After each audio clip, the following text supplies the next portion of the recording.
Hi, everybody, and welcome to No Story is Sacred. If you've never listened before, basically we're four siblings who grew up talking about the art of storytelling. Now that we're adults, we're still talking about it, and we're inviting you to join the conversation. I'm Brendan, and I am but your humble game master for this craziness that's about to unfold. I'm Pippin, and I love you both very much. Oh no! They came equipped with bear puns! I mean, just the one. I'm Alex, and sugar do-do-do-do-do-do. Honey, honey. Do-do-do-do-do. I like that. Bear. Bear. Very bear. Yeah, that's bear. Yeah, bear. Bear, very bear. Yeah, very bear. So, since Kat is not here right now, we figured that we're gonna play a game of Honey Heist. 'Cause, you know what? We do what we want. Yeah! Yeah, listeners, you've been with us for a while. You kind of expected this to happen. It had to come to pass, as the prophecies foretold. Also, we just needed to do something fun. July's been a lot. I don't know about you guys. It has been, and it's getting weirder again. Getting weirder all the time. Wait, no, that doesn't work. Weird science. There we go. That's a weird movie to think about in modern contexts. We should do it for the podcast sometime. Put it on the man. list. Oh man, that Yeah. does not age well at all. No. Oh, Kat and I would have so much fun. And by fun, I mean rage. Yeah, I fully expect to be kind of like sitting back going like, ooh, God, ooh, no, ooh. Can we switch to the TV show? Anyway, so for Honey Heist here, if you want any content warnings about the stuff that we may talk about, check out the show notes on nostorysacred.com because honestly, we don't know where it's going to go today. Probably content warning for bear violence, because violence is always an option. Listen, and bear I crimes. think we really and don't forget bear crimes. we really need to talk about bear on bear violence. Oh, no. Alright. So, for those of you who have never played Honey Heist, don't worry, neither have we. Woo! They've never played it, I've never run it. We're just seeing where this goes. We just wanted to have some fun. It's an adventure for all of us. Yeah. So, the way it works, Honey Heist is a game created by Grant Howitt, I think that's how it's pronounced, back in 2017. And the premise is simple. It's HoneyCon. You're going to undertake the greatest heist the world has ever seen. Two things. One, you have a complex plan that requires precise timing. And two, you're a goddamn bear. Yeah! That's it. So for this, because of our background, we grew up going to conventions all the time. So we thought it would be fun if we just played this in our mind's eye, as it were, as having this stash of honey being held at Worldcon 20, in, what do you say, Boston? Boston. Because we know Boston. Which would make this a NorriceCon. Yes. Oh, wow, Pippin dropping the actual con names. Listeners, we also haven't been to a Worldcon despite everything. We've just been, to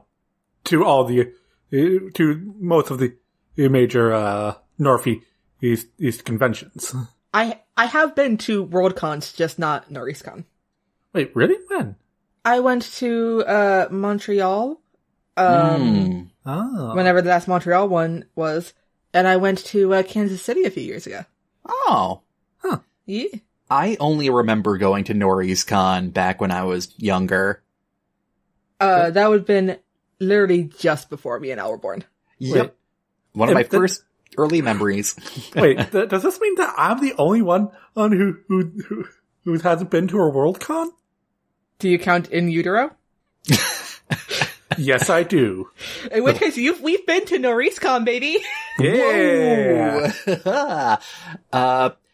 So to get us started, I've already rolled, behind the screen, as it were, some of the background information and potential complications of this particular Honey Heist, and we'll go over it as we encounter them in the heist. We'll see what happens. Again, this is being all very fast and loose, and frankly, I don't think this is the type of game that would really encourage any kind of railroading. So, what will happen in this game is that in a minute here, Pippin and Alex are actually going to roll up their characters live on stream here. It's going to be great. But you, the listener, all you really need to know is that there are only two stats in this game. There is bear, which is used to maul stuff, run, climb, whatever, just stuff that a bear would do. And then there's criminal, which is used to do anything that's not directly related to being a bear. Because you know what? You are criminals and you are bears. And anytime... No, that's nothing. Yeah, bear-animals. Anytime that they want to do an action in which the outcome might be in question, I'll have them roll against the criminal or bear stat that they have. If they roll that d6 under that stat, they succeed. And I think they also will get better at being a criminal or bear. The downside of this is that if you get 6 points in either criminal or bear, you become either, in the case of becoming a criminal, a backstabbing criminal and betray the party and go off and go do evil criminal stuff. Ha ha ha ha ha. Hashtag goals. Hashtag life goals. Or if you get 6 points in bear, well, then you're just a full-fledged bear and you start attacking everybody and everything like a bear in a convention center would do. Hashtag goals. Really, we should be aiming for 6 and 6. Yeah. Unfortunately. Well, you can only have sorry. Yeah. Bear Master, you can explain. No. Go on. You can only have, 6 in total. Yeah. So as one goes up. One goes up, the other goes down. Yes. Good point. I forgot to mention that. Haha. Again, we are the masters of preparation here. It's literally a one-sheet thing, dear listeners. Yeah, it's super easy. And hopefully with us doing this completely on the fly, you're encouraged to try this kind of stuff at home over, say, drinks. Which, we don't have. What? What? No. What? No. Slurp. Yeah, so let's get us started. Who wants to go first in creating their character? To create a character in Honey Heist, we're going to be rolling a number of d6s, each to determine a descriptor of what kind of bear they are, their bear type, which determines what special bear skill they have, and their role, which, again, like any proper heist, you have different members of your heist team. And then, as a bonus, they will roll 1d8 to determine what kind of hat they're wearing. Because, come on, you're dashing criminals, you wear hats. Sorry, I'm gonna actually bring up the Honey Heist sheet myself, so I can see what the stats are. Oh, what the, other things are? Yep. Oh, dear. So who wants to go first? I can go first if Alex would like me to. Please do. All right. So, Pippin, introduce your character. Oh, wow. So, my bear's name is Drew Barrymore. And I know that, she's a big fan of the Boston Bruins. And she went to school in Boston because I don't feel like doing a ton of creative thinking. Oh, so you're a college bear. Either college or, just, graduated. You know, I could see, like, Simmons having had a bear in their midst. This whole time. Really, bears are the sharks of the land. Whoa. Land shark. Don't question it. Don't question. So, Drew Barrymore, Let's get rolling those stats. Let's start off with your descriptor. Roll 1d6 to determine what describes your character. All right. And just to make it clear, I don't want any repeats. So, Al, if you roll the same descriptor, bear type, or roll as Pippin, we'll roll again. All right. Just to make it interesting. All right. My bear attribute, which is what it says on my character sheet. I rolled 2. I'm washed up. Oh, you're a washed up bear. You're all washed up in college. Okay. Well, we'll build some backstory here in a minute, based on your other, descriptors here. So let's go for your bear type. All right. What kind of bear am I? Come on, bear. 5. A sun bear. You get I can sense honey. That's going to be real mighty important. useful. All right. And then your roll. All right. 5 again. Oh. Ho! The thief, you're like, Parker in Leverage, right? Yes! Everything you ever wanted. Alright, and for the hat, the most important. I need a D8. Alright. Try to roll that in, I have a D8. Oh, okay. Please, I have a whole set. Oh, go ahead. Come on, 8. Well, no, this is fair. A crown. Oh no. Honey, you should see me in a crown. This is also, not fair. listeners, super important. I look cute in all hats. All right. So how did this honey sensing sun bear thief become washed up, shortly after college? Well, it wasn't shortly after college. It was in college. Oh. She was, at Simmons doing her best. But she came from a crime family. Crime was in the blood. So she was getting all these skills to, branch out, become an even better criminal. A quick question. Yes. What kind of crime family are we talking here? Like a family of like safe-cracking thieves? Or are we talking like mafia family? Not mafia. Just a group of criminals who happen to also be related. Right on.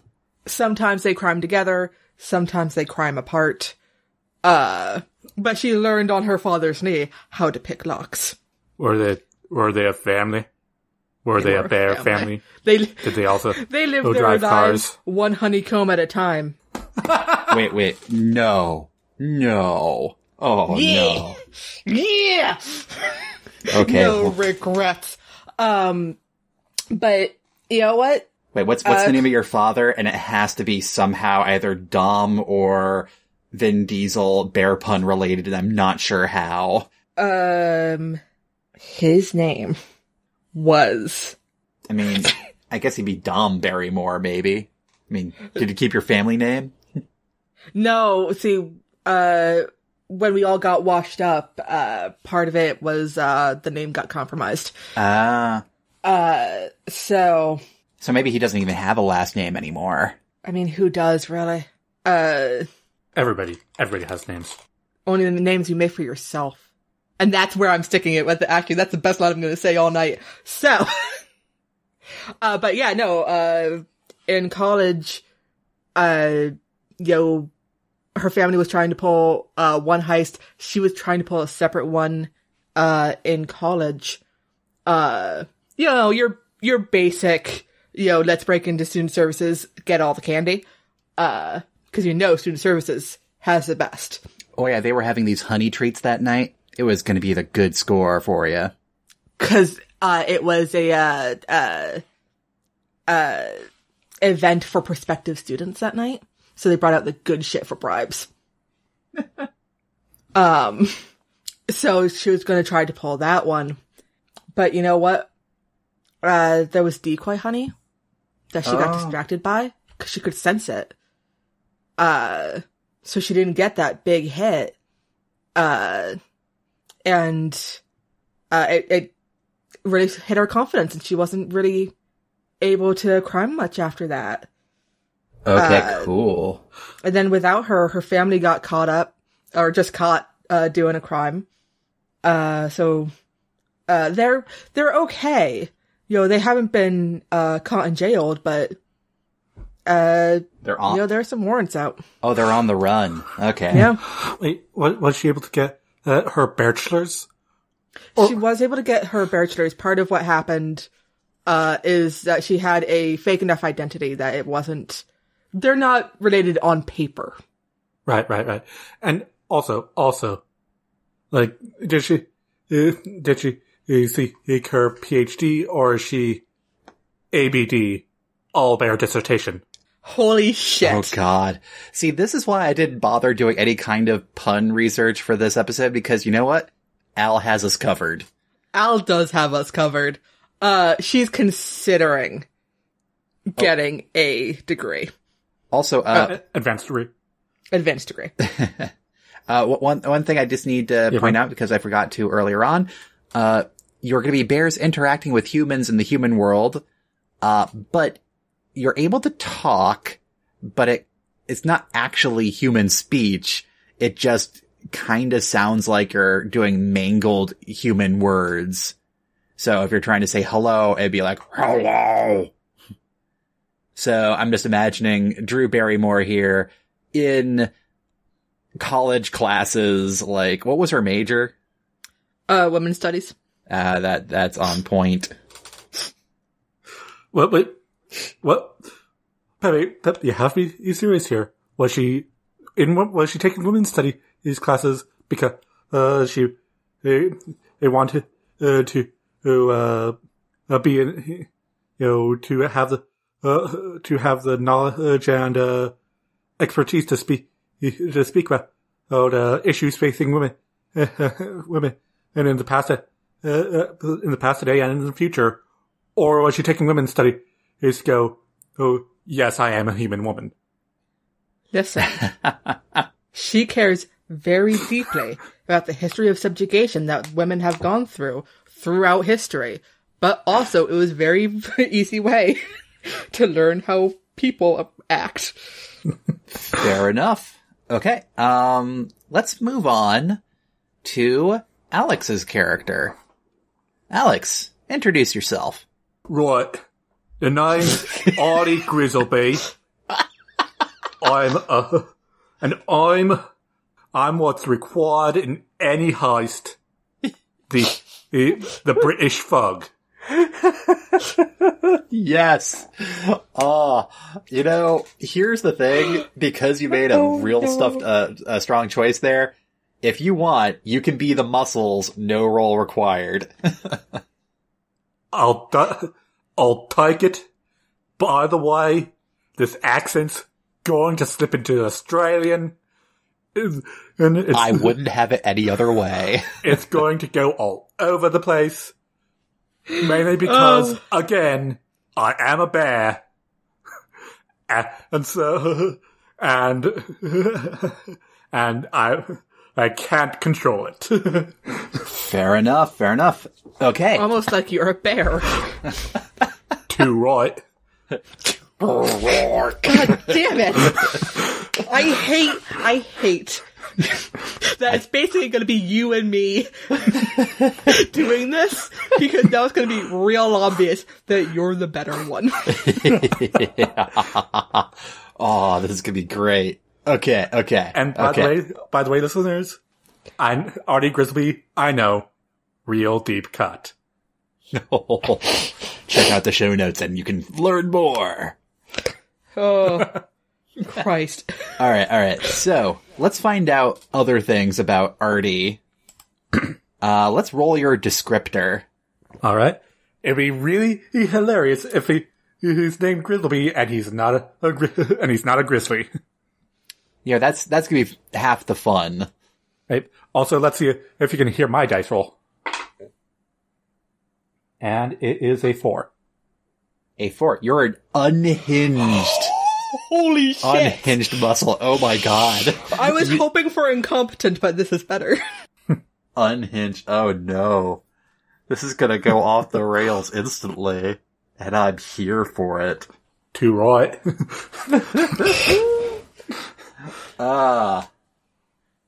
Okay.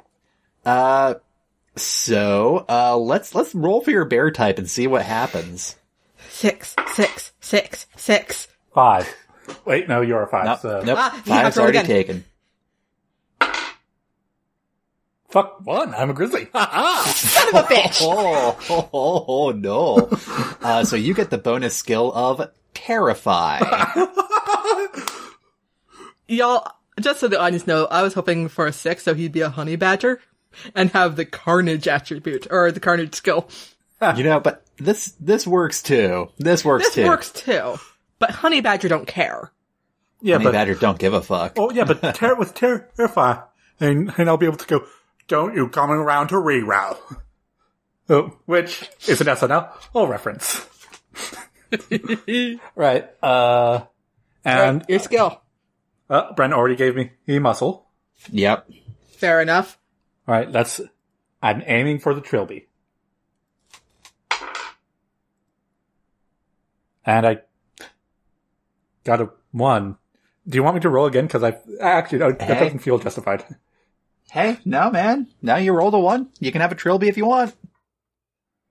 Oh, wait, no, I didn't. Wait, this is a D8? Yeah, a D8 roll. Oh, I was rolling a D6, so I actually do have to Aha. roll again. Fair enough. And got an 8. Okay. Roll Ooh, twice. roll twice. You got have 2 hats. You can have a bonus hat. 4. A flat cap. Oh, that's appropriate. Yeah. And roll again because you get 2 hats. 4 again. You have 2 different flat caps. You can wear them at the same time, or you can switch them out. Well, no, I've got the tweed one. And I've got the normal polyester one, Okay. I've got the one when I'm wanting to look like a presentable hug in my tracksuit, and I've got one where I want to be when I'm at the corner store or getting a bag of crisps. Getting a bag of crisps. All right. I have an idea. We really have created an image for ourselves. And you know me, I'm Ollie Grizzleby. I'm a bit. There's some say I'm a bit unhinged, but that's just because I've spent my life watching heist movies starring Jason Statham? fuck, Batman's butler. Michael Caine. Yes, starring Michael Caine. She was only 16 years old. She was only 16 years old. She was only 16 years old. Oh no. Okay. That one's for Cat. Oh Lord. Okay. So as we go into this adventure, Artie,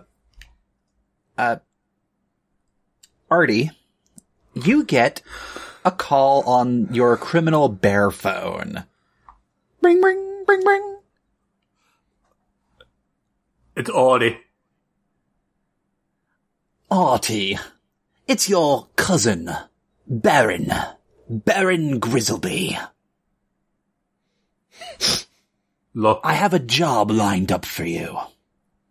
I need you to hop on the next plane to America. what's in? Which plane we're talking about? Like, because I'm not really keen on flying, you know.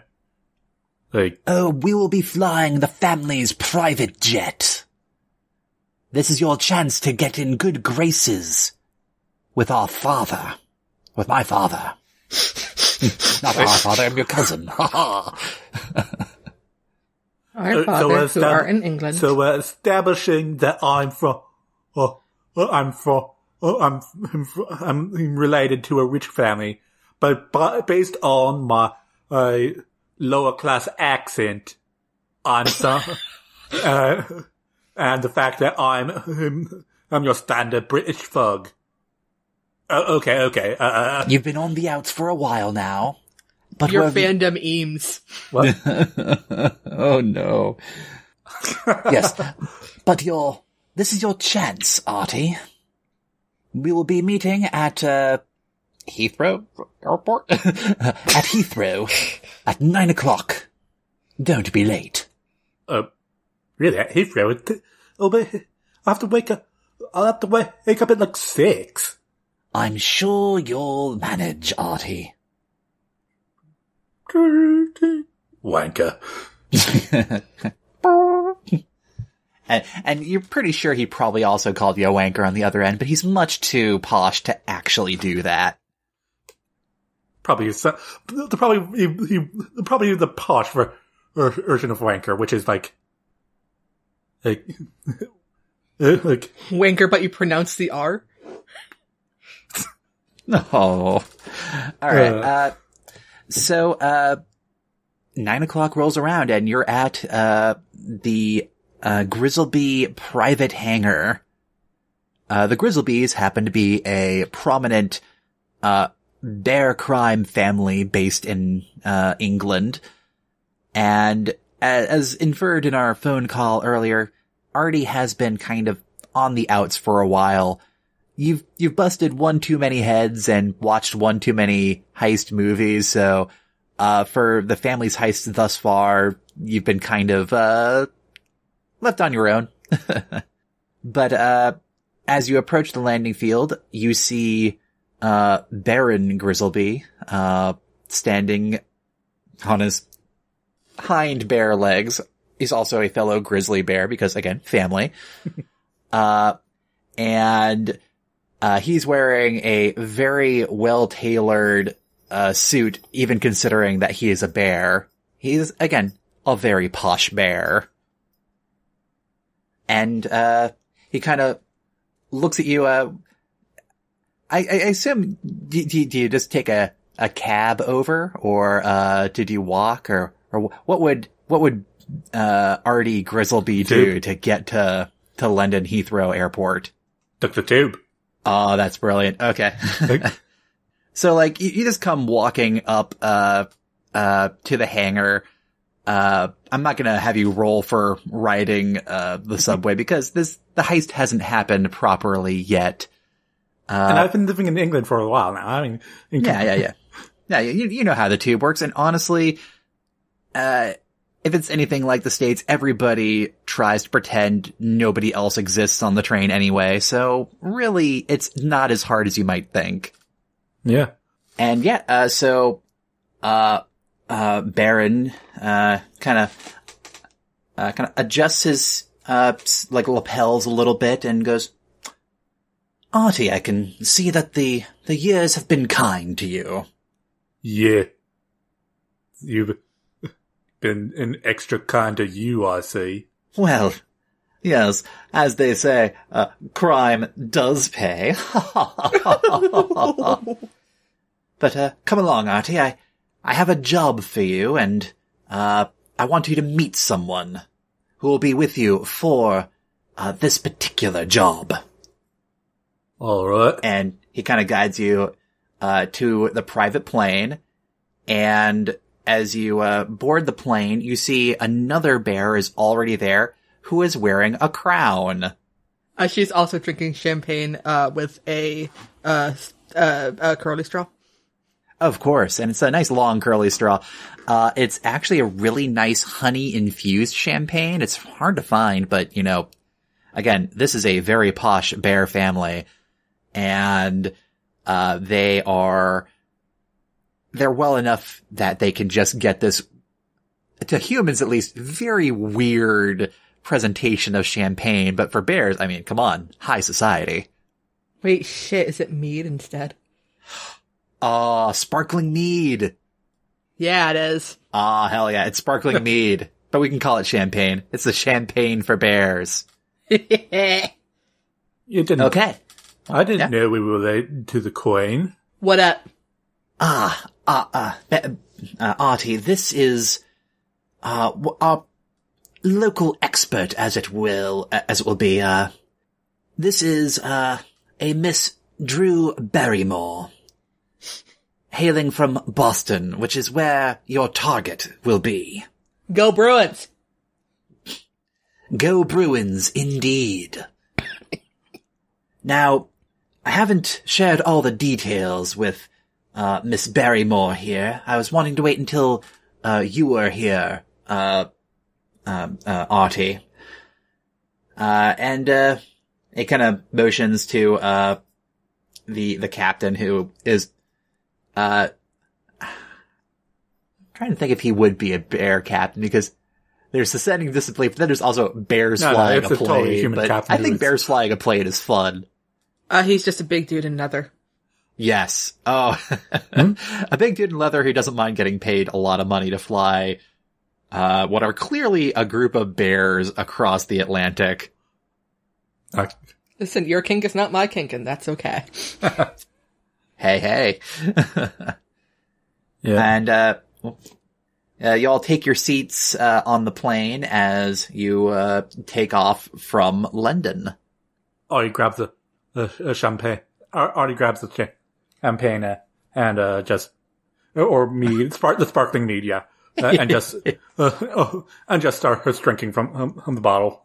Straight from the bottle. Fantastic. I was hoping that you would. And so Baron is sitting across from the two of you, very much kind of exuding that same kind of smugness that that Zemo had in Falcon and Winter Soldier, if you can imagine that. He's out of line. The worst person you know just made a really good point.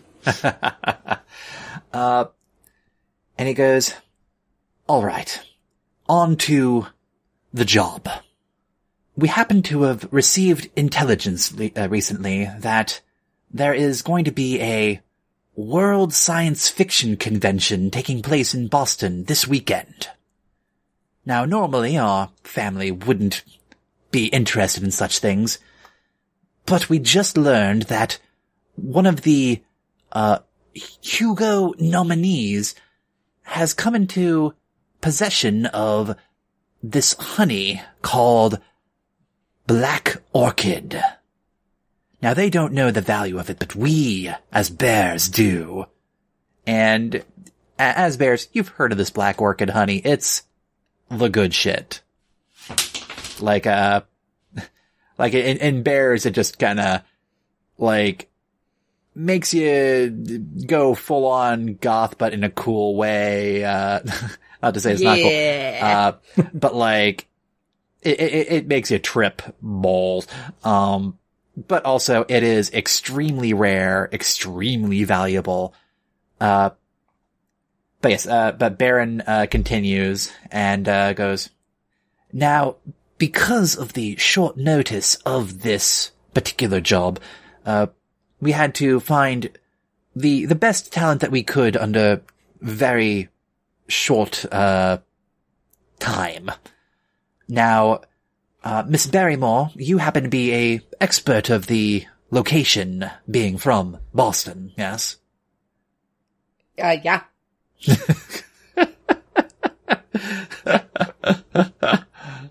Yes, it is a convention center on the city's waterfront. Yeah, Weston. I know that. However you can choose to infiltrate, I'm sure you will be able to come up with all manner of clever ways in, but we didn't want to have you go in without any backup, and that is where our cousin Artie comes in. Artie? This is where you will be providing any kind of assistance that Miss Barrymore might need to infiltrate this World Science Fiction Convention, retrieve the black orchid honey and any other honey that you might be able to acquire from what we've been told is called the huckster's room. And then... You'd think it'd be in the con suite, but whatever. Well, if you manage to find any extra honey outside of those known locations, I'm sure that you can pocket as much as you can. Yeah. But the black orchid honey is for the Grizzlebees. After all, we are fronting the operation here. Right. Yeah, sure. Now, we understand your backgrounds, and this is something of a opportunity for the both of you to get in good with our family again, in Artie's case. But also, Miss Barrymore, we happen to know of your family's troubles. And if this job goes well, you will have a safe haven without having to worry about Interpol on your back either. Be very thankful for that. But also, I want to make a correction. Uh-huh. You said, best that you can get on short notice. I want to correct that. You got the best. My Period. apologies. And he actually kind of raises his mead glass to you, kind of like a touche kind of motion, and bows his head. I flip him off, but in an affectionate Bostonian way. He kind of goes like, oh my, and then goes, American bears. Meanwhile, Grizzly has just been he got lost at science fiction and convention, and he's just thinking, well, like Doctor Who, Who? Dr. Hume. Dr. Hume.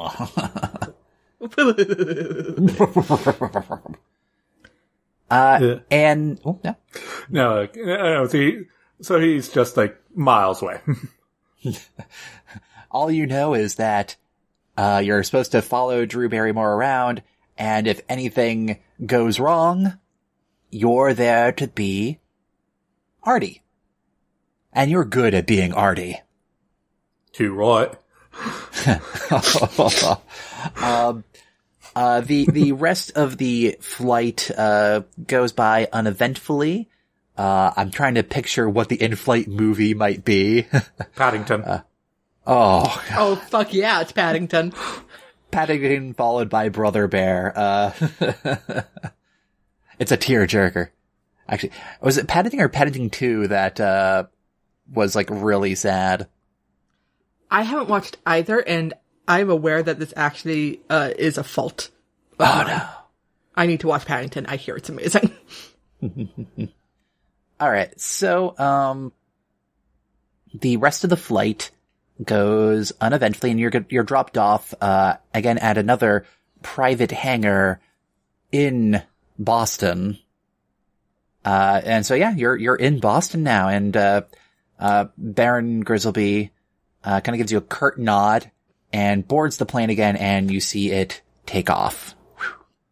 You think he'd stop and see the sights? It was always a ponce. Yeah, I seemed it. Alright, let's go. Let's go catch the tea. It's gonna be a pain. Roll me a d6 just to see if a game just let out. 5. A game let out about an hour ago, so the tea is still pretty darn busy, but not like completely packed. I'm not afraid to throw elbows. As a bear, I would be surprised if you didn't. So you're able to board the tea. I'm not going to have you roll criminal or bear for that because, I mean, come on. It's, again, people actively try to ignore you on the tea. Why would they otherwise, right? Oh, yeah. So where are you going? The Silver Line, so we can get to the convention center. We stop by Dunks on the way. Make a note that you have Dunks. You know, that's it's an item. So you have items now. You each have, how Actually, how do you take your coffee? This is large ice coffee. Little ice. Not a lot of ice, a little bit of ice. With, almond swirl and a bit of honey. Ooh. Fancy. And already, Drew was insisting that you get the local coffee. She says that it helps you blend in. But it says they sell tea. They sell tea.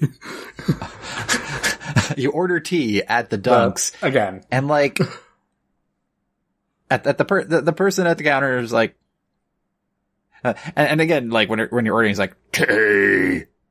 And the person kind of gives you a little raised eyebrow, shrugs, and is like, not the weirdest person I've seen today. It's Boston. Drew Barrymore ordered on her app.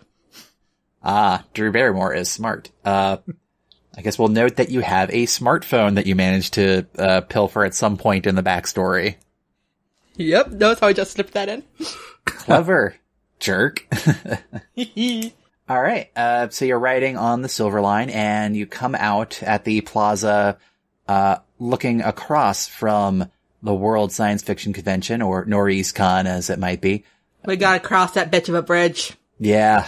It is Saturday, the busiest day of this convention, although maybe that's not true for actual Worldcon. I'm just making this up on the spot. Don't at me. So there's a number of people milling about. You see some costumes around. You see a lot of people walking in the general direction of the convention center as well as the Westin hotel, which is attached to the convention center. You see some people walking across from another bridge from South Station because they don't want to ride the Silver Line, understandably in most cases. And so, yeah, you see just like a crowd of people. And so what do? You bears? Can I see if I can, like, sort of sense the general area of where the honey might be in the building? So I can at least know the direction to go in? Roll me 2d6 against your bear stat. And then I get to take the lower, right? Yes. That's rolling with bear vantage. Yeah. Alright, so my bear level is currently 3. So you have to roll a 3 or under. Oh, well, that first roll was a 1, so I don't think I need to roll again. Yeah. So you're getting a couple of hits on your bear sense immediately. First, you're getting a couple of hits, strong hits from the convention hall itself. You definitely get this scent, like, it's even in the air, this scent of this really dark, smoky honey. And that's coming from, one of the areas of the convention center, kind of overlooking the city, kind of higher up, maybe on one of the higher floors. And then on a lower floor, you're getting a lot of mixed honey scents, again, coming from the convention center. But then, curiously, you're also getting a couple of hits from, the hotel nearby as well. There is one scent, that you think might be a rarish honey, coming from the hotel, as well as a couple of, more generic type honeys, but definitely, a good amount, in another location in the hotel as well. Interesting. And Artie, you just see Drew just kind of like sucking a big breath and like completely go like dazed for a minute, almost like a warging in Game of Thrones. Yeah. Never watched it. I don't watch that nerd stuff. So, there's a smoky sort of honey from the convention center, and there's sort of rare smelling honey in the hotel. Yes. Sounds like the important things there. Yeah. Again, smoky honey, nearest you can tell, again, with that 1 sense honey roll, that might be your ultimate target, the black orchid honey. Alright, so I have a general location of, like, the smoky honey. And now my bear skill goes down and my criminal goes up? That's a roll that went well, yeah. Alright. The plan went, you did something according to your plan, so your criminal skills go up. Yeah. Okay. Alright. So she snaps out of it. There's some real good smelling shit. Like, sort of up that direction. What direction is that? I sort of point upwards towards where I sense the honey. The hotel or the convention center in this case? I mean, The convention center, I think, is Right where on. you said the smoky one was. Yes. Okay, so you start walking over to the convention center, and you see a couple of different lines of people. You see one line is moving relatively quickly, and another that is moving relatively slowly. Like, it's kind of a lot of people standing and waiting, but still all facing in the same direction. Oh, is this registration? You don't know. You're a bear. Well, roll me a criminal. I rolled a 4, which is my criminal stat. Yeah, you figure, in this, case that, so you get the sense that, the slower moving line is in fact registration, and the faster moving line are people that, already have badges on them. Can I go steal a couple of badges? And Artie, go take some badges. I think I want to have Artie do a move here because he's, hasn't done one yet. Fair enough. Yeah. Then as the thief, I sit back and go like, no, you go. You go. Yes. So, Artie, he watches, a couple passes by, and he spots a couple of nerds. Oh yeah. You spot people, one is wearing like a bright blue long sleeve shirt, and another is wearing a bright blue red shirt, or bright blue shirt, and another is wearing a bright red shirt. There's like some weird insignia on the top left corner of the shirt. Go up to him. Oi, give me your badges. Alright,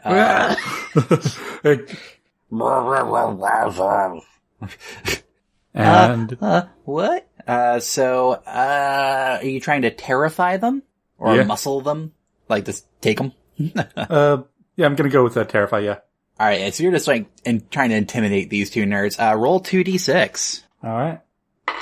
3 and 6. So, a 3 will pass, because I think your bear skill is 3. Alright. So you get 1 in bear, and your crime goes down by 1. And, these two nerds like, this is, and they almost just kind of like take all their stuff on them, or like throwing it at you. Like they're literally terrified because you basically walked up and it's like, and stood up on your hind legs and are now a 9-foot tall grizzly bear, in front of them. And they just kind of toss, and also, I don't know if you're wearing human clothes. You are, yeah, because we established tracksuits. So, yep. So, they basically kind of like throw everything they have at you. So like you get pelted by one badge from each of them. One of them had a little, thing that almost looked like a flip phone that he threw at you. One, basically threw his wallet at you. Just anything they could just to kind of give you what you want, and then they just go running away. Alright. I take it. What? Badges. Fair enough. Good job. I'm gonna get punched by an actual Bostonian. You are. Oh my god. Oh yeah. Like, This is gonna come and bite you later, Pip. Ashley is gonna get so mad at me. oh yeah. Don't yeah. worry, Pip. Don't worry, Pip. I'm certain our friends across the pond are going to take issue with me as well. But they're across the pond. Oh my goodness. We're just trying to piss off as many of the people we personally know as we can. Haha. Alright, so you have successfully acquired 2 badges. Awesome. All right. Cool. All right. All right. We go into the convention center. We're, I don't know, and you recorded you recorded badges and whatever they threw at our feet in our items. Oh, let me do that. I've just got a piece of paper with shit on it. So we got 2 badges. A foldable thing that looks like a folding smartphone or something like that. Like an old cell phone almost, it looks phone? like. And somebody else threw their wallet at you. No wallet. Cool. And Al, you changed your stats? Yeah, Bear 4, Criminal 2. Awesome. Here's the thing. Because it was a plan that worked, shouldn't it go the other way? I mean, it's a bear thing. Otherwise, yeah. Never mind. Okay, yeah, so you're both at Criminal 4, Bear 2. Oh. Good point, Pip. Good point. Because if I'm looking at the same sheet, Yeah. then the changing the stats is frustration versus greed. That's so plan fair. worked. Therefore, yeah. Okay, good point. All right. But also keep in mind, if your criminal gets to 6, you will lose. Here's the thing. I read the sheet. If I want to get a stat from criminal back to bear, I need to eat some honey. And there's honey in my goddamn coffee. Ah. Clever. I feel tricked.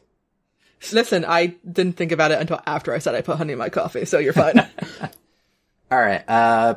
So you proceed through the faster moving line of people who already have badges, which is a great thing because you would have been stuck in that other line for like half an hour minimum. And gosh, who wants to do that in this day and age, right? We are bears on the move. Bears on the move. Oh, goodness. All right. So you enter into the convention center itself. It's nicely decorated and all that, as most convention centers that anyone has ever been in can attest to. I mean, lovely atrium. You see WorldCon in big letters in a banner up above, and you see a couple of signs straight ahead on this ground level.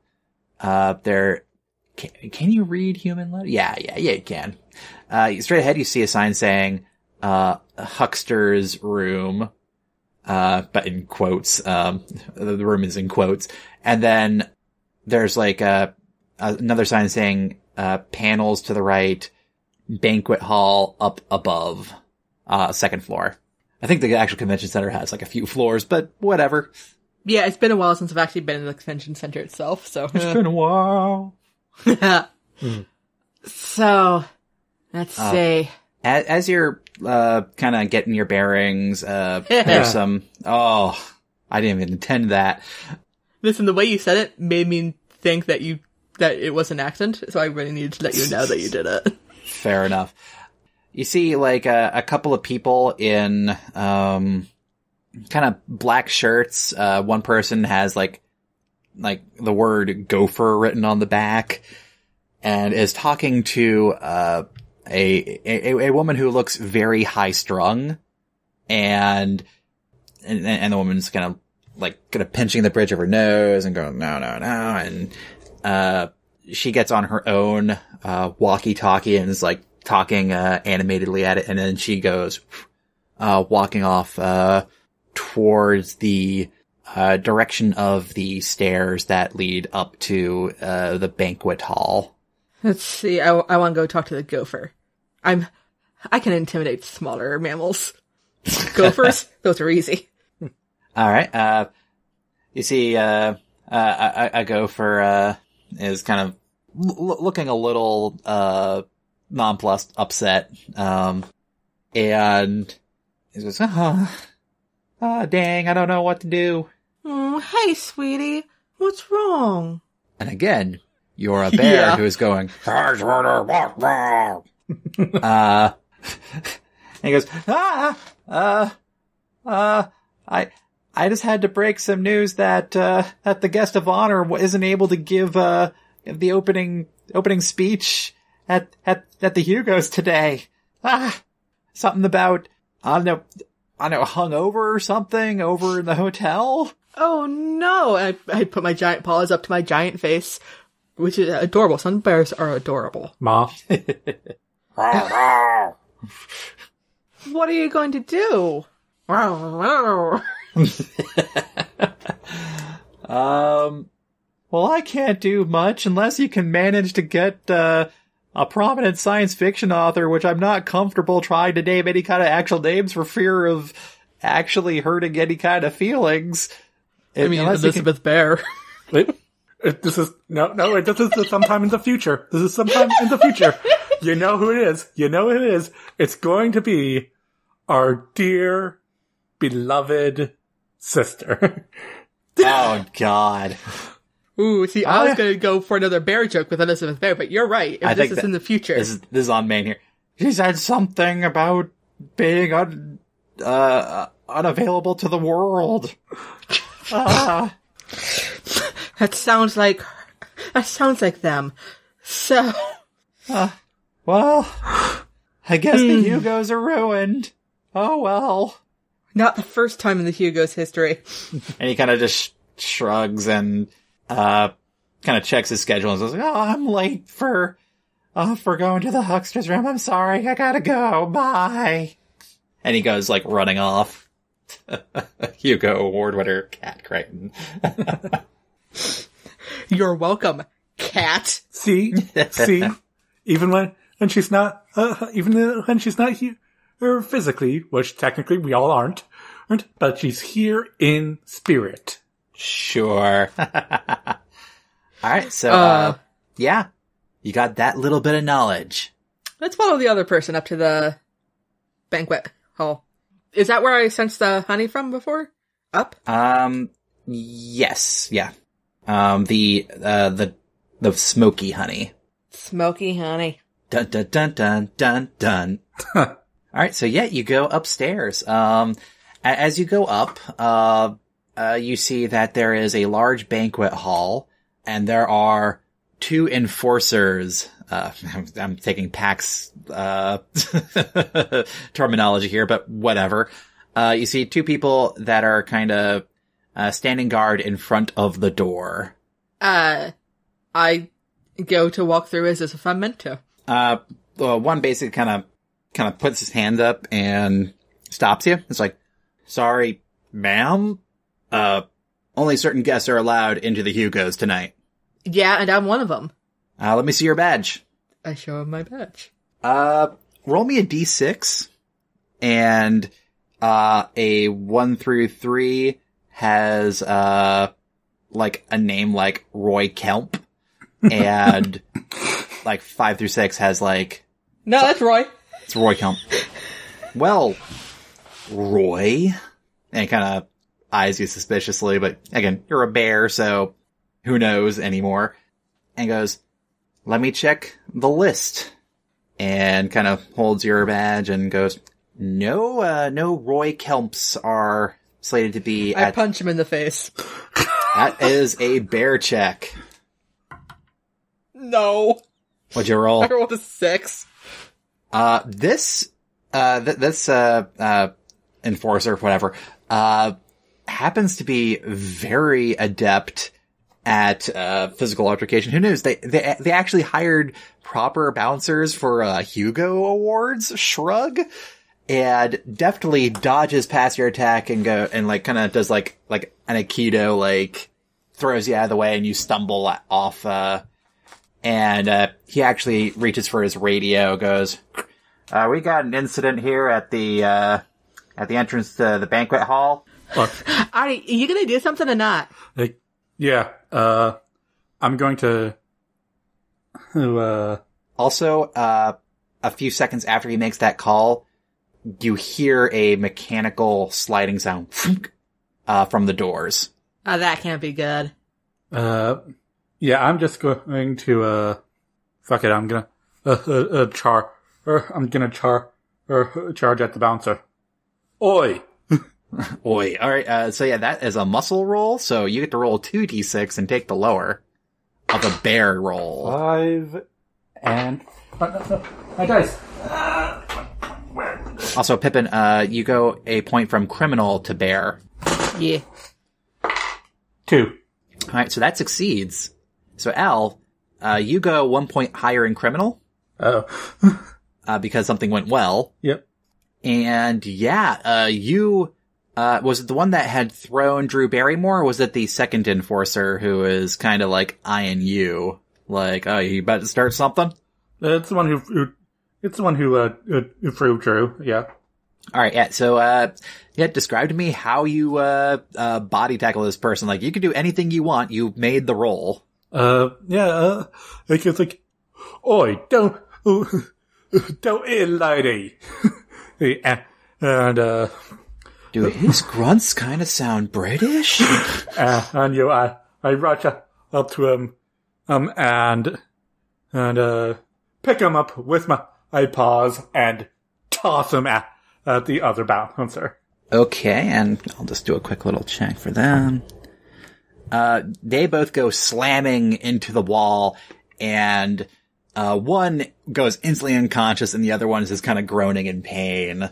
They probably broke something, because again, you're a grizzly bear who just threw them. It's gonna hurt. As I'd expect, yeah. Like, don't do it again. She's my hero. No, that accent was nothing. I don't even know what that was. Alright, so what do you do? I rifle through their pockets and stuff and take everything.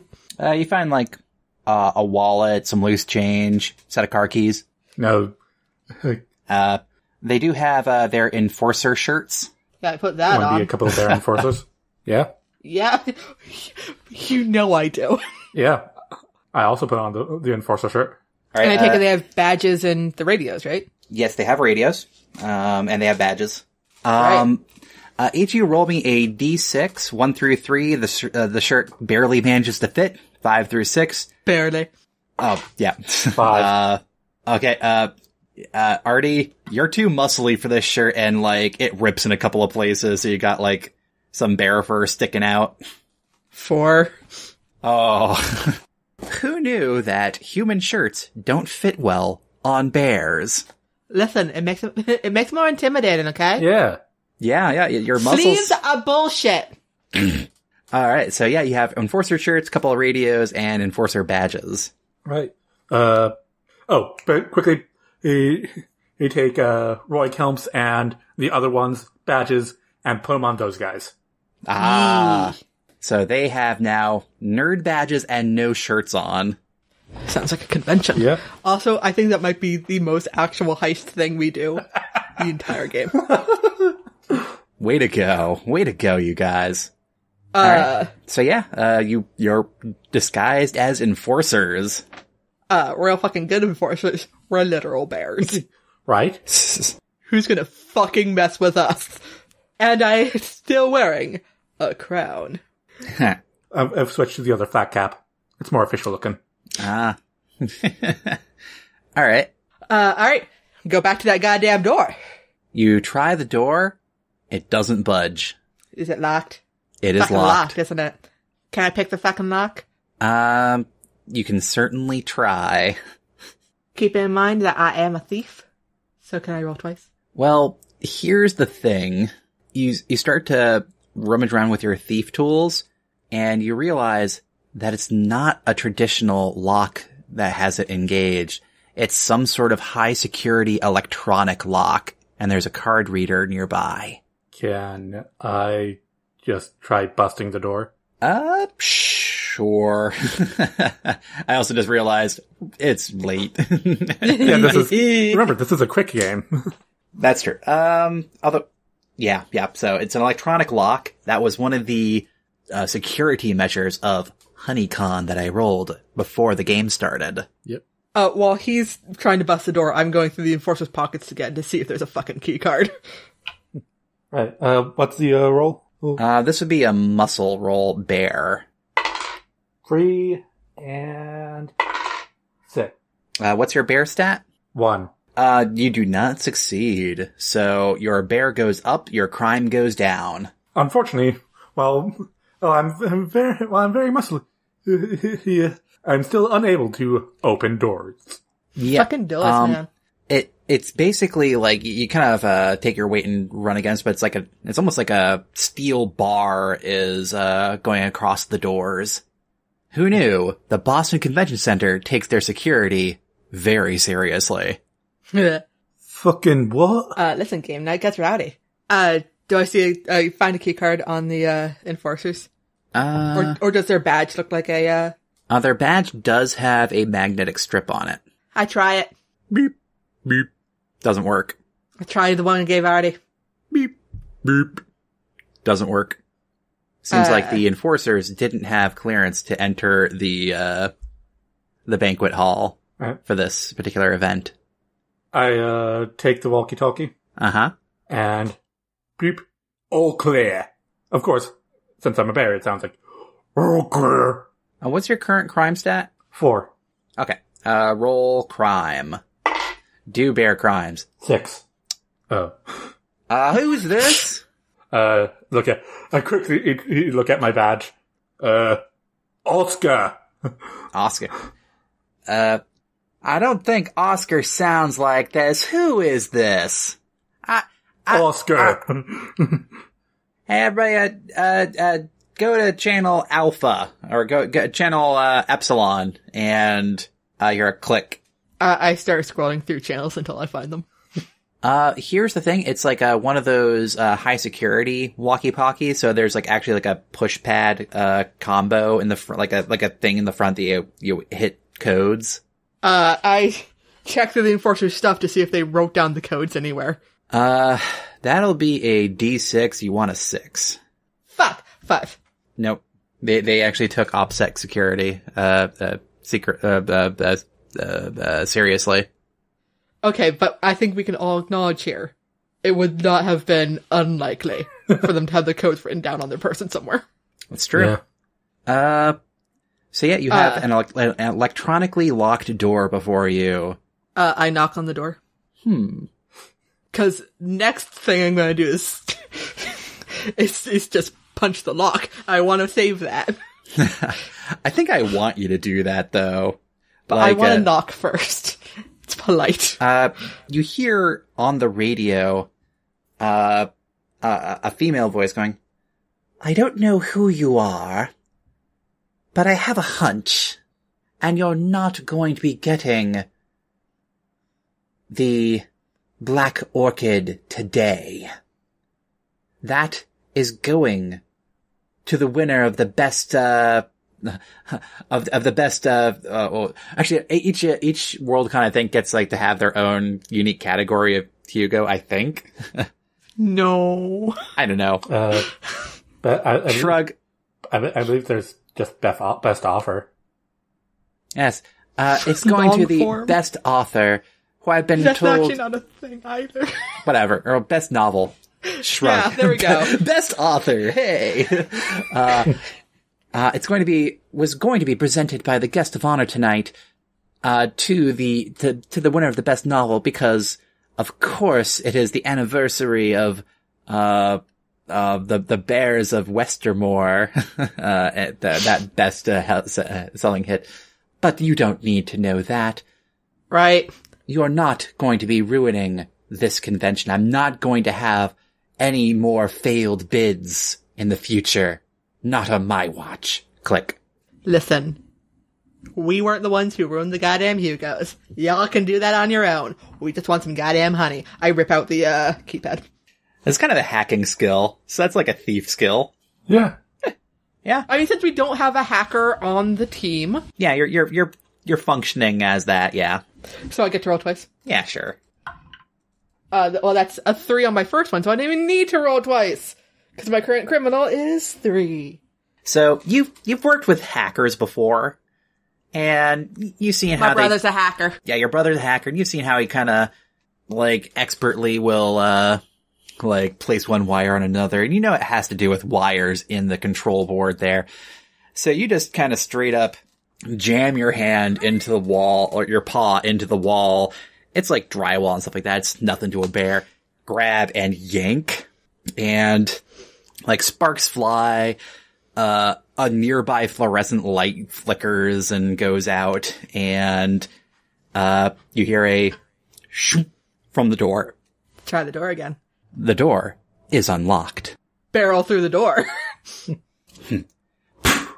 And you see a room full of science fiction authors all looking at you, wearing enforcer's uniform. So like most will kind of go like, weird, and like start paying attention to whoever's currently speaking up on the stage. They're giving a long-winded talk about how the genre has changed for the better and all that. Hooray, hooray. You see that same woman from before looking at you, coming through the door, and she looks pissed, and she's like talking on her radio. But you do get the sense that the Black Orchid Honey is nearby. I stand up on my haunches in the back of the room and I shout, "Game of Thrones ain't shit!" in an attempt to start a minor riot among these people as a distraction. Let's go with Bear for that. Yeah, okay. I bet you forgot to read 2! Alright, you get like some of the immediate people around you. It's a success. Yeah, you know. Yeah. But no, you get an immediate effect of the people kind of within earshot from you.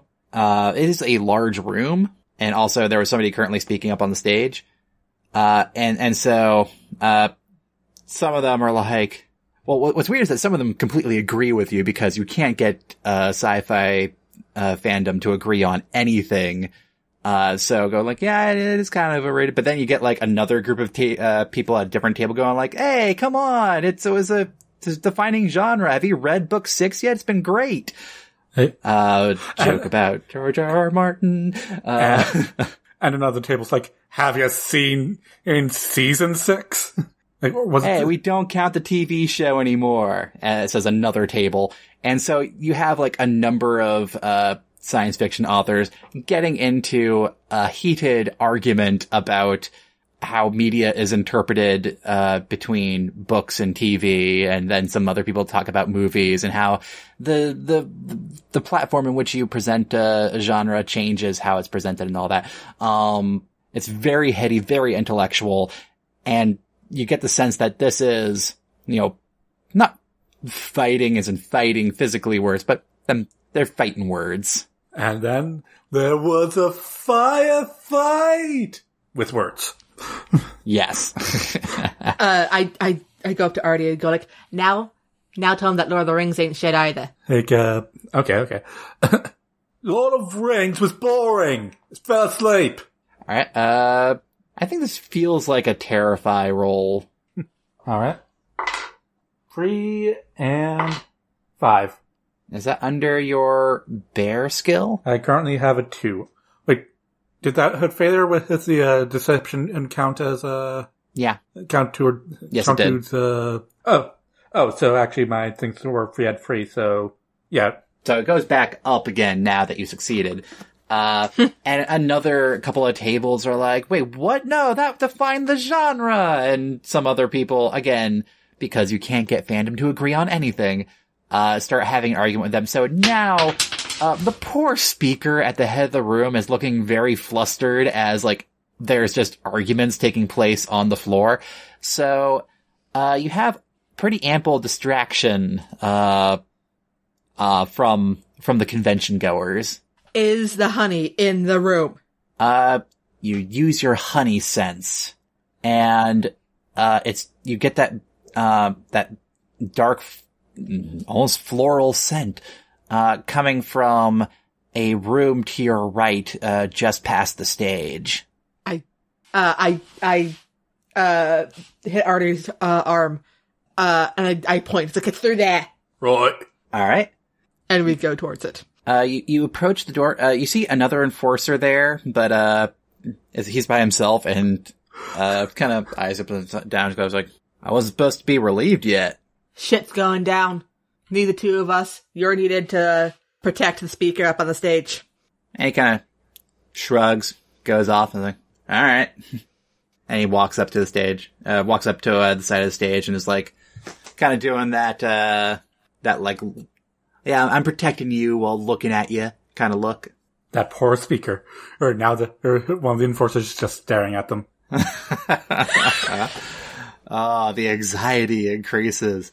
It's a good thing we established that Kat is not the current speaker and is in fact, currently indisposed at her hotel room. Alright. You're welcome again, Kat. So you enter the side room here and the scent of the dark orchid or black orchid honey is strong. And you see, in, the scent, like on the wall opposite you, on this nice, little display case, next to, one of the Hugo Awards is this, almost a black jar of honey. And yeah, that's black orchid. We take it. All that for this.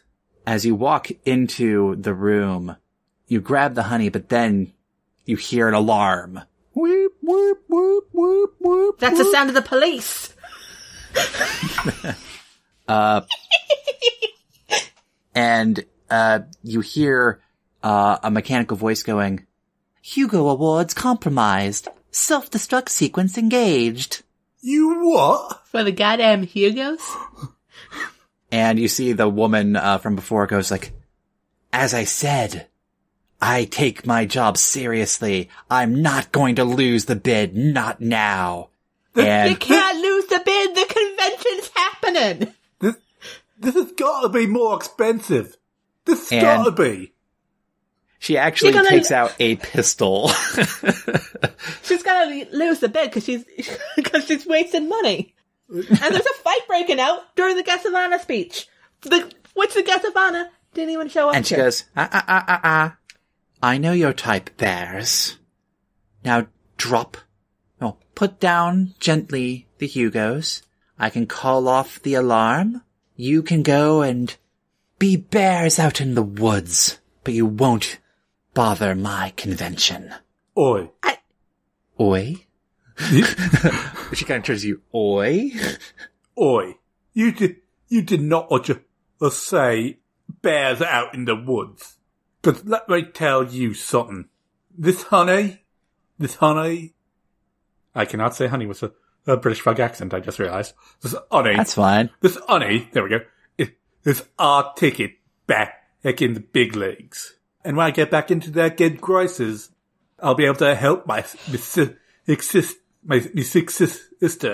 She's only 16 bears old. She's only 16 bears old. Oh. Are you very proud of yourself? Listen, I was... Are you very proud of yourself? I've been holding on to that all night, and we've got this confrontation. It's the only thing. So I'm not gonna let you stop me. Also, that's a pistol. You need bears. You're going to need like a rifle. That's not even going to go through our skin. I've also got a question. Yeah. Nice convention manager. I'm not sure how to do this in the accent because, full sentences. So, just to be clear, you're protecting the Hugos. Do you care about the honey at all? That was a promotional deal. It stays here too. And she kind of pulls back the hammer on the pistol. And I assure you. How about this? Mm-hmm. I'll go hand it over to you, since you don't want me to drop it, and I got these clumsy bear claws. 'Cause again, as we have established, I am a bear. The bears. Not Completely different geolocation, but you know. I approach her. Okay. Nice and gentle, hands up. Hugo in front of me. Mm-hmm. She's still pointing the pistol at you. Sure. When I get close enough, I steal the pistol. Your hands are holding the... Oh, wait. The honey. Oh. Wait, no. I thought I only had it in one hand. You have the honey, yeah. So, okay. You didn't care about the Hugo Award, right? Oh, no, I don't give a fuck about the Hugo Award. Who does? Ha ha ha ha ha. Okay, so yeah, she kind of reaches for the Honey, give me a thief roll. Criminal. That's a 4, which currently matches my thing. And that's good, because the second roll was a 6. But yeah, 4. I'm currently a criminal 4, so... and I rolled a 4. Okay, so you grab the pistol from her, and she kind of goes, like, pale, like, because she wasn't expecting acts of, like, dexterity from a bear. And, she goes pale and goes, condition red, condition red, condition red! And, yeah. Is this it? By the way, was that the only entrance into the room? Yes. It was like a side room. Right. I'm like, I'm going to do the bear toss again. Now that she doesn't have a gun. Well, she went running out of the room. Oh, right. Back the way she came. And you hear a voice go like, 5 minutes until 5 minutes until explosion.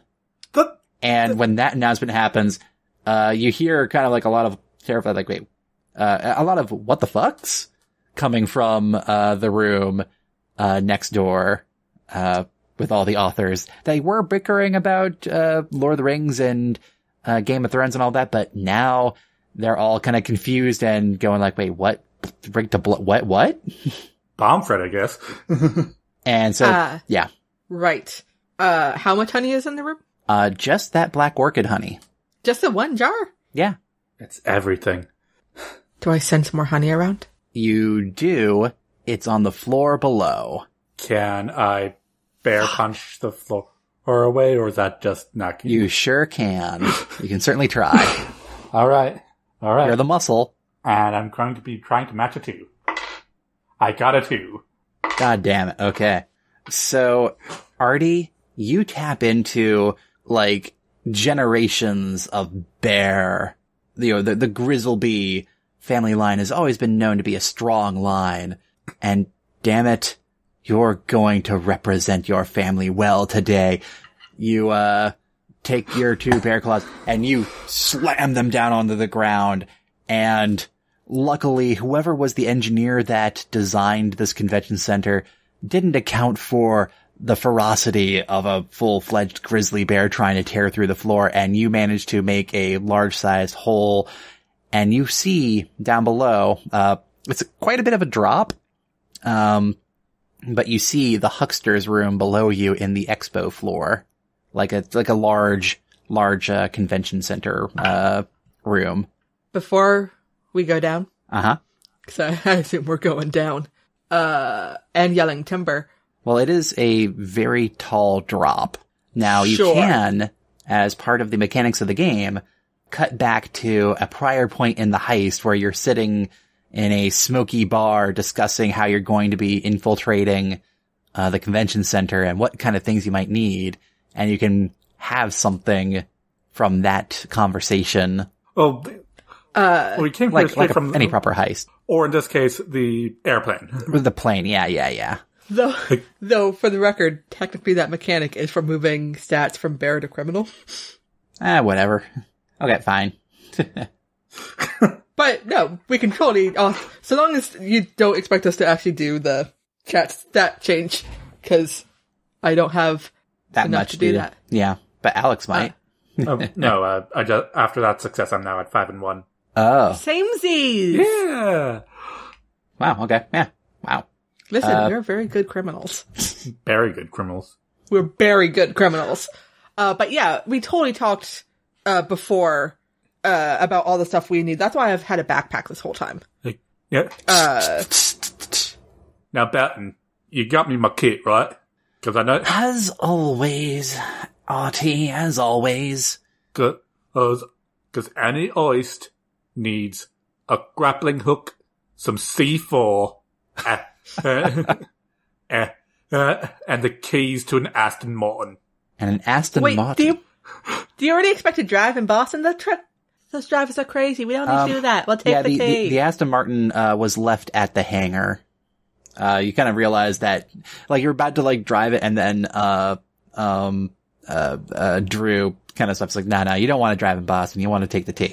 Well, you don't want to take the T either, but it's so you have a better idea. A grappling hook and C4. Wouldn't have been nice to use that to go through the floor earlier, but hey. So yeah, you attach the grappling hook and are able to, climb down to the lower level. Before we do, I pick up the dunks that I had set aside when we got into the room. And I down it. Yep. 'Cause with all the honey. Yep. So I can take a stat from, criminal down, up over to bear. Yep. Shift it over. Awesome. So now I'm 4 and 2. Cool. All right. So yeah, you climb on down and you are in the dealer's room and you sense, pretty close by a pretty nice haul of honey is close by. And, like you kind of, are looking around and you see like, there's a booth selling like fake fantasy swords. There's another booth selling tasteful art. There's a booth right next to it selling not tasteful art. And then as you look, kind of to your right, toward the center of the convention, hall is a lot more, kind of food oriented vendors. You see somebody selling spices. It's quite nice. Like some more, cookbooks and stuff like that. And these people are all still here after hearing a bomb threat and hearing and seeing a bear punch through the ceiling. Well, let me roll a d6 here. Okay. Like a d6. So it's a little bit chaotic here on the huckster's room floor. You see some people are just like, wait, what was that?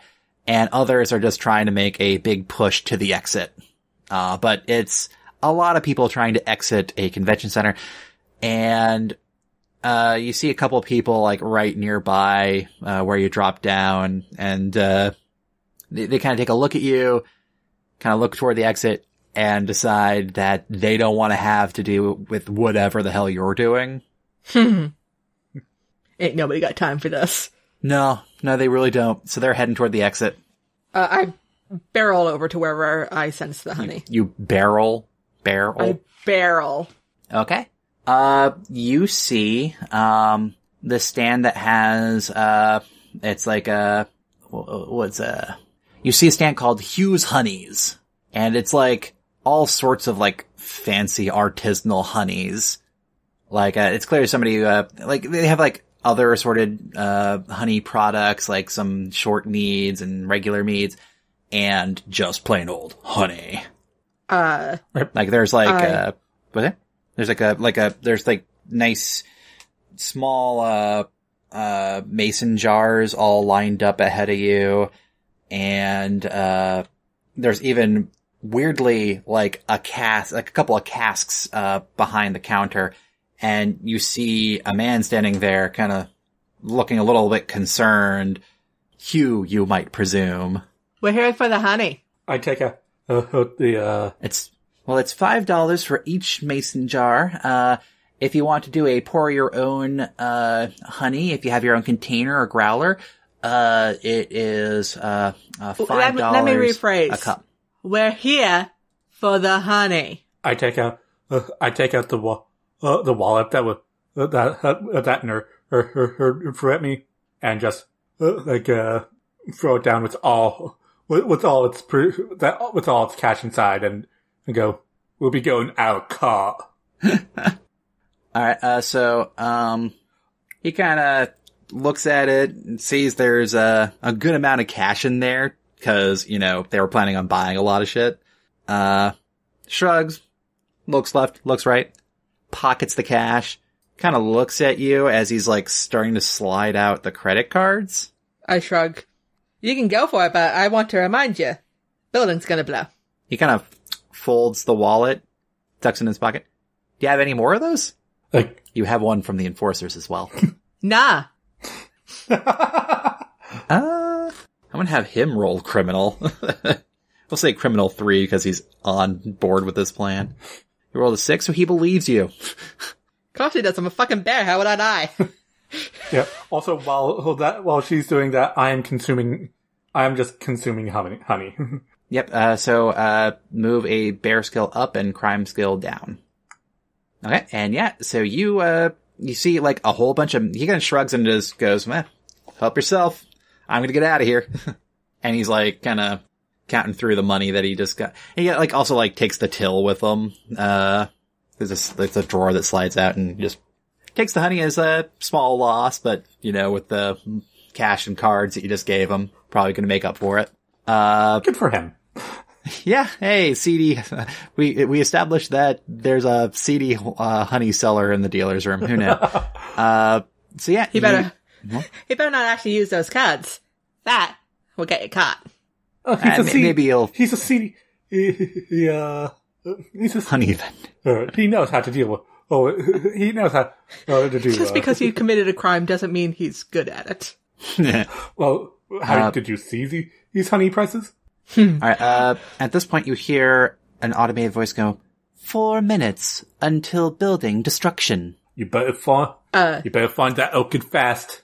We've got... Yes. Bro. We got the orchid. This is all extra. But I thought you were sensing more orchid. Nah, my dude. Alright. So, not to speed you guys along, but to speed you guys along, you see, 2 large casks of honey behind the counter, as I said, and then also, there's like these display cases in front of you that have like a wide variety of flavored honeys. And then there's like a little cooler or a little refrigerator nearby that has like the meads and short meads. So the challenge is, what do you take? Can I sense the good shit? Oh, the good shit. The stuff in the casks is pretty good quality. The really fancy shit is toward the right end of the display case, in these rather small jars. Stuff those in my backpack. Okay. Yeah. You take a fancy honey, 8 jars of, super high-end honey, and then 16 high-end honeys. There's still a lot of kind of mid-grade and standard-grade honeys in the display cases, and the 2 casks also happen to be a nice high-end honey as well, because that's the pour-your-own. Actually, yeah, the one on the left is a standard-grade honey. The one on the right is a high-grade honey. If you look at the price tag on it, the one on the right is a much higher price point. I pick up one. I pick up one of the casks. Yep, as the muscle, you're able to do that. Oh shit, man. Yeah, to right. To right. I go to the other and just fill up my empty Dunks container. You have a Dunks container full of honey. Yeah, I do. What do you think? We should go? I hear the building's gonna blow up. 3 minutes and 30 seconds until building destruction. Yeah.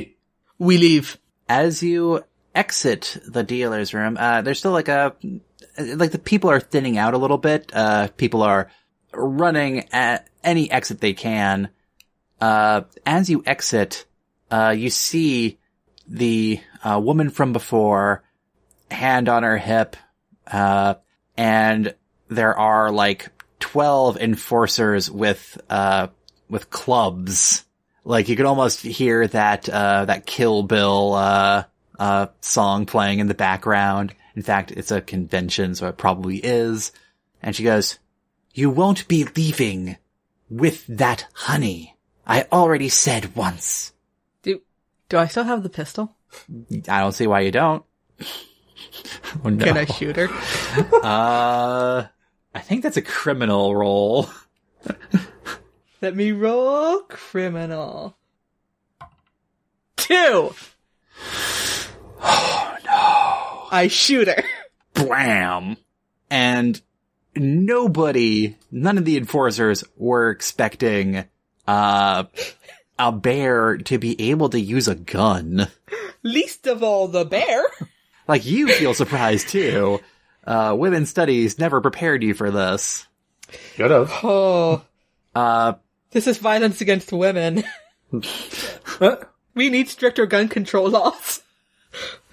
She was just trying to be a hashtag girl boss. You can decide whether or not she has like a fatal pistol wound or not. I got a collarbone. Ooh, ow. So, but she goes down. Everybody thinks that she got shot. The enforcers, surprisingly, I rolled kind of 2 different D6s, one for the left group, one for the right group for a morale check.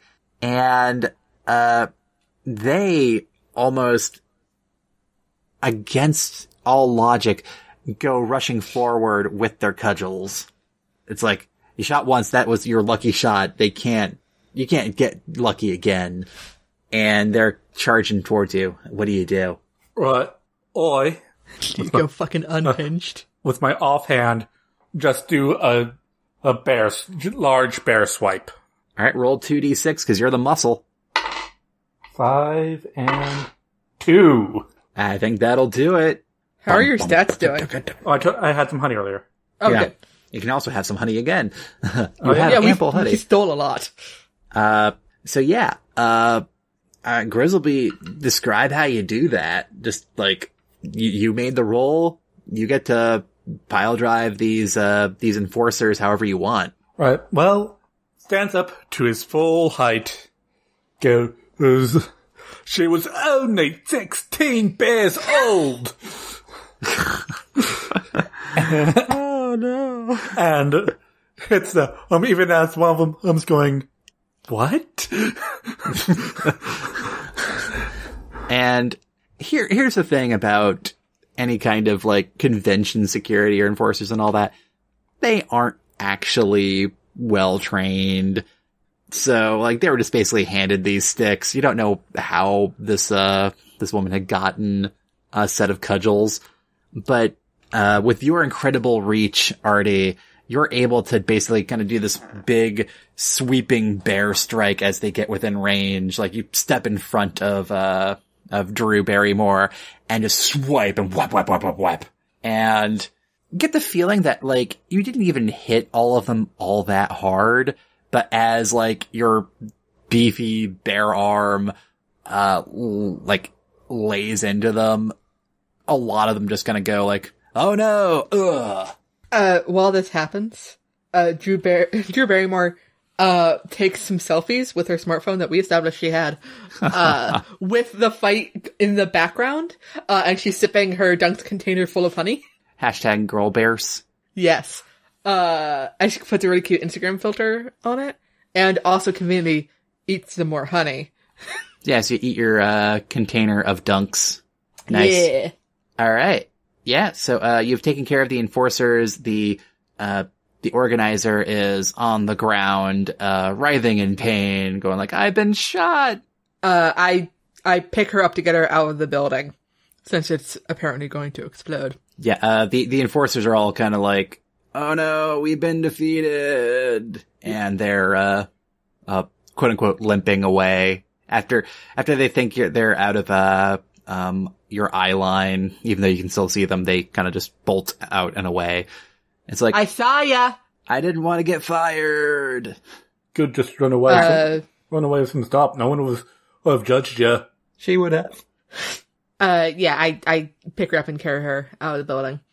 So you exit the convention center and there is just total pandemonium outside. There's like some fire engines coming nearby and you now hear the sirens of, police sirens, coming closer. You see, at this point, the Aston Martin would have been great to have, because then we would have had a chase scene. Would have been great, would have been fucking great. and the tea's gonna be a bitch right now. Yeah, actually, well, I want to roll something. So, low rolls are good in this, right? I believe so. Yeah. So I just rolled a 1. All of a sudden, as you're exiting the convention center, you hear the roar of what must be an Aston Martin, as all of a sudden, this Aston Martin car comes like barreling up towards the convention center. Oh, and Drew, you recognize the driver. Ma? Oh, it's your dad. Dom. Oh, you're right. Dom, Perignon is what he's calling himself. He goes, I heard my girl needed a ride out. I could deal with one, yeah. Alright, get in. We're gonna go fast. Only way to go. Come on, Artie, get in. Right. I wanted to drive. No one drives my cars. Trust me, you haven't lived until you've been driven around by a Baronetto. Baronetto. Oh, God damn it. That's your bear family, isn't it, Pippin? Yeah. Bear family. It's about bear family. One honeycomb at a time. Wait, does this mean that we also end up taking down Barton, and who is obviously, since he's obviously an evil fast driving bear because he's rich. Well, funny story I'll tell you on the way. Seems that old Grizzleby there was setting you up for a double cross, sweetie. As he kind of like downshifts and drives off. And, as we, drive off and away from the convention center, the explosion starts going off. Cool bears don't look at explosions. And as you're going, presumably maybe on I-93 or something, leaving Boston, Dom kind of turns to you and goes, "Do you want to hit the NOS button for old time's sake?" Yeah. Wait, doesn't he still have my sister? And on that, that's the smash cut to credits for the sequel, the rescue of Artie's sister. She's only 16 bears old. Only 16 bears old. She's only 16 bears old. And you hit the NOS. We cut to black, and the ending credits music plays. It's high pumped. It's high energy. It's awesome.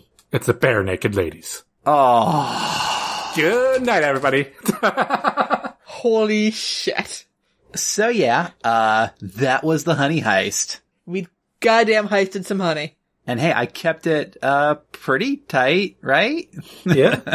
Yeah. Hey. As an on the spot, thing. Yeah. Yeah. The behind the scene things, Yeah. The organizer for this event was Greedy and Wicked, was the, stat I rolled up. Nice. HoneyCon was busy, but that was kind of going to be WorldCon anyway. And the prize, as we established, was Black Orchid Honey. Mm-hmm. Little do the bears know, the place was rigged to blow, and security was electronically locked doors and laser trip wire grids, which is what set off in the Hugo room. Yeah, we did. And as we established, we just didn't even care. It was... Yeah, because you're bears. Yeah. And really, it was a smooth operation, out and in, no fuss, no muss. And no evidence left behind, because it all exploded. Except for the photo. It was Drew Barrymore took.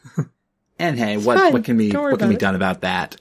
And hey, if we ever want to play again, now we have plot threads of Baron Grizzleby planning to do the double cross, but now you have your ally of Dom Barretto. What was it? Bernetto. Oh jeez. Drew Barrymore's dad. Because it's all about family. Yes.